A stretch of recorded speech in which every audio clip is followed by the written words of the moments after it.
par quoi je vais commencer. Et j'ai cherché, j'ai cherché, j'ai cherché. Je me suis dit, qu'est-ce qui aurait plus de panache que...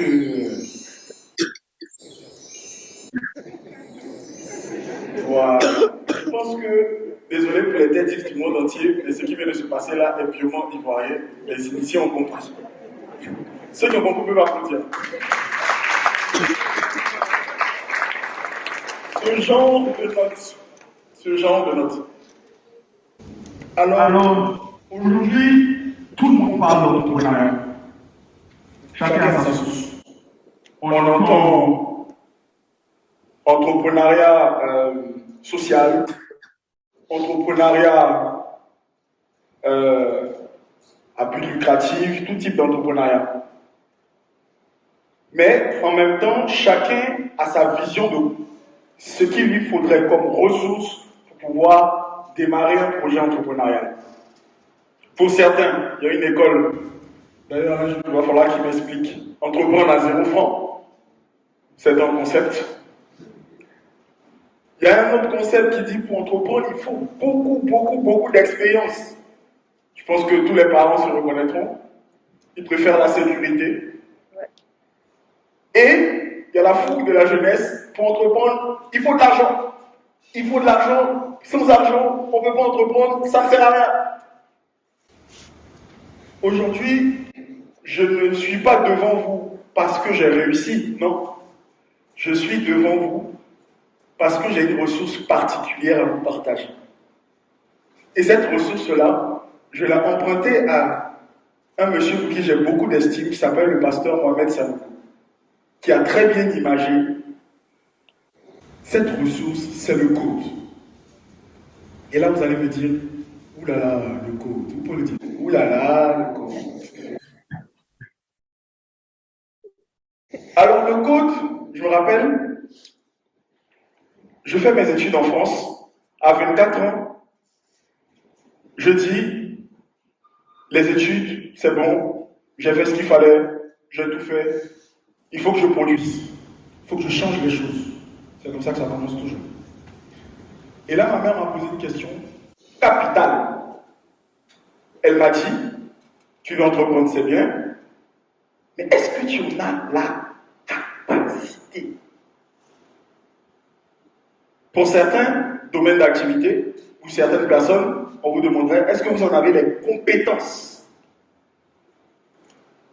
Capacité, compétences. Où aller les chercher quand vous voulez entreprendre à 24 ans, alors que vous êtes l'aîné d'une famille, vous n'avez jamais travaillé dans le circuit salarié classique, et vous allez expliquer à vos parents qui ont payé vos études en France que vous allez venir être entrepreneur. Donc, j'ai abonné, tu comptes sur moi. Tu comptes sur quoi?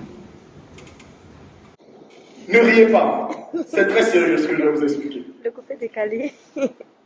Mes capacités entrepreneuriales me sont venues, j'ai envie de dire, de ma première passion qui est la musique. Dans les années 68, on avait les hippies. Après, il y a eu la vague des Rastas avec Bob Marley. Et après, il y a eu le coupé décalé. Le coupé décalé. Étudiant en France, j'ai commencé à organiser des soirées parce que j'aimais beaucoup la musique. Mes soirées rassemblaient tellement de monde qu'un jour, il y a une dame qui avait une boîte de nuit depuis très longtemps.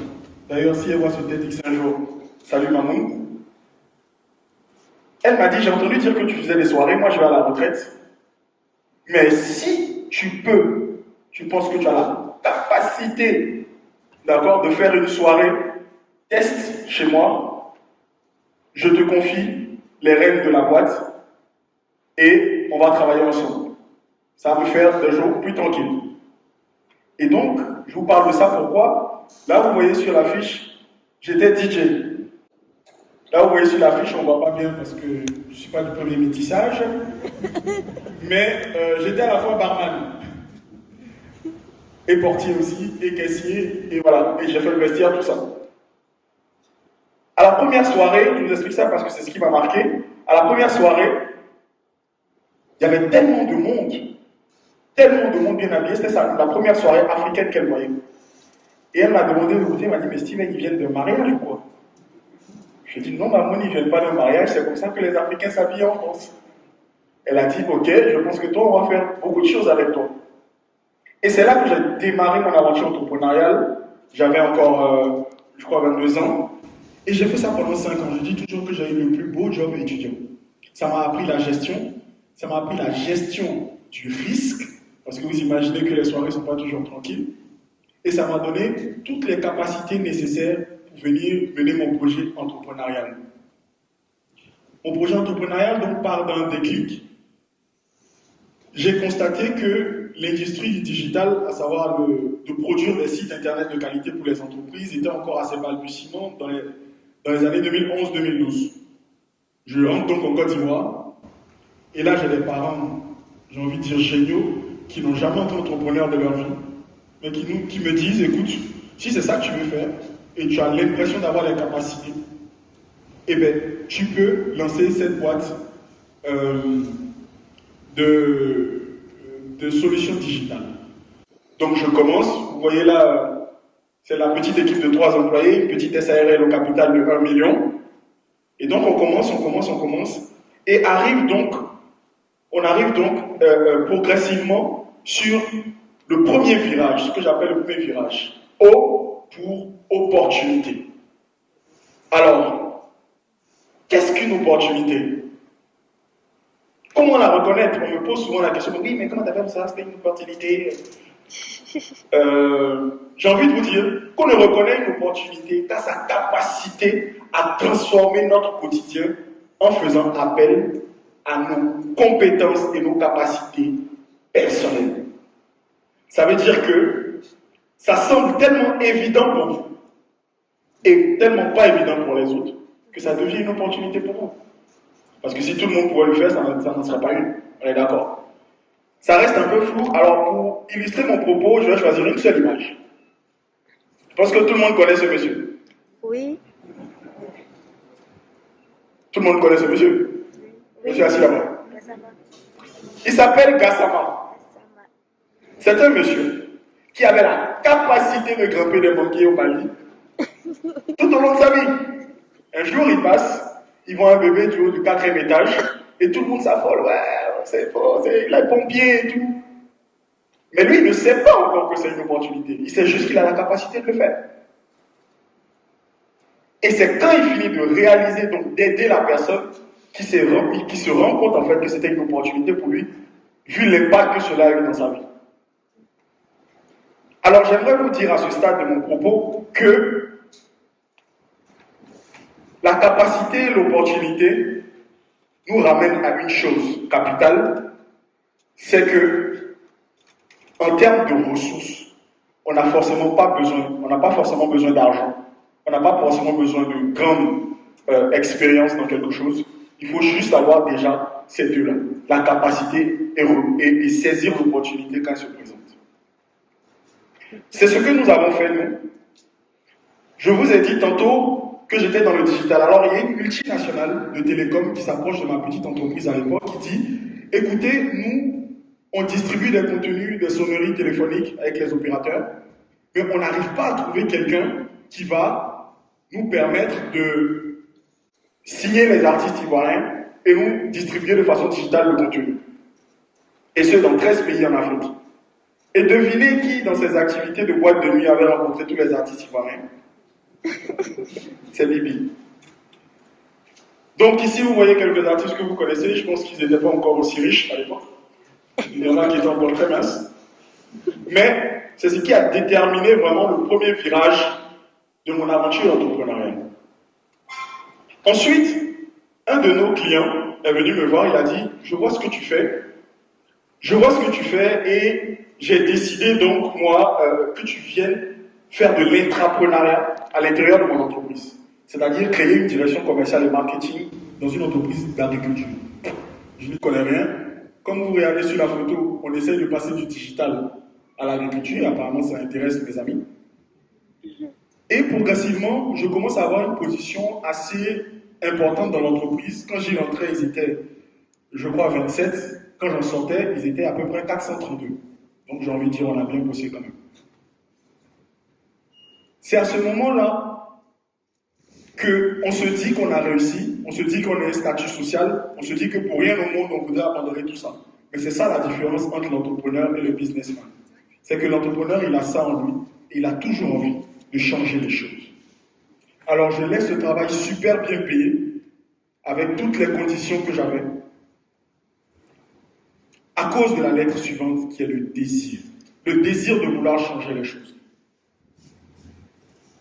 Je crée une nouvelle entreprise, cette fois, dans le domaine de l'agriculture. Pourquoi? Parce que quand j'étais dans cette société agricole, j'ai remarqué que j'avais beaucoup de mal à transférer de l'argent dans les différents villages où nos planteurs étaient, dans les différents villages où nos ouvriers étaient. Donc j'ai créé cette entreprise-là parce que je me suis dit, il faut que le paysan puisse bénéficier de son revenu. Donc comment faire pour cela? Je crée donc une SA au capital de 50 millions qui me font passer donc définitivement dans l'agriculture. Là, vous voyez sur les écrans, je fais le tour des villages pour leur expliquer mon concept, pour leur dire que avec le digital, on peut aller plus vite, on peut aller plus loin et vous pouvez vivre de ce que vous faites. Je continue cette entreprise jusqu'au moment fatidique. Il en faut toujours un dans la vie d'un entrepreneur où je perds tout. Je perds tout à un niveau où je suis même endetté envers les fournisseurs, mes clients et tout ça. Pourquoi? Parce que dans ce domaine, on transfère encore de l'argent en cash. Alors quand vous perdez 60 millions en cash, j'ai envie de vous dire que ça fait très mal. C'est de là qu'est partie mon envie donc de régler un problème. Mais le désir ici de changer les choses est entretenu par quoi? Par nos sources de motivation.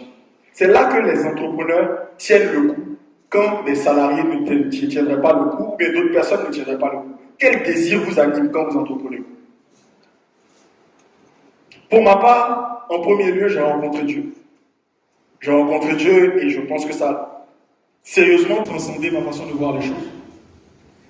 Il y a aussi la famille qui compte sur vous. Il y a les parents qui se demandent toujours qu'est-ce qu'il fait? C'est quoi ce travail? Et il y a aussi le désir de changer les choses, mais il y a surtout les modèles. Surtout les modèles.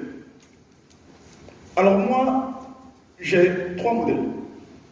Un, Michael Jordan, parce que c'est ce qui se fait de plus excellent dans la vie d'un homme. Je pense que je ne trouve pas quelqu'un qui est plus excellent dans son métier que Michael Jordan. 2, Gadji Seli. Qui connaît Gadji Seli? Parce que c'est la seule personne à être rentrée au Panthéon de la Côte d'Ivoire dans 2 domaines différents. Chanteur et footballeur. Imaginez pour les plus jeunes si Kylian Mbappé et Maître Gims c'était la même personne. Et le 3e modèle, c'est un docteur qui s'appelle le docteur Olivier Blé, qui est directeur général d'une grande boîte pharmaceutique et qui est à la fois arrangeur de Magic System, qui montre cette pluridisciplinarité-là que j'avais envie d'avoir. Arrivons donc sur les efforts. Comment faire pour réaliser mon projet? Un projet de monétique, de bancarisation de la zone rurale, ça coûte beaucoup d'argent. Les banquiers en savent quelque chose. Par quoi commencer? Je ne savais pas par quoi commencer. J'avais 2 solutions.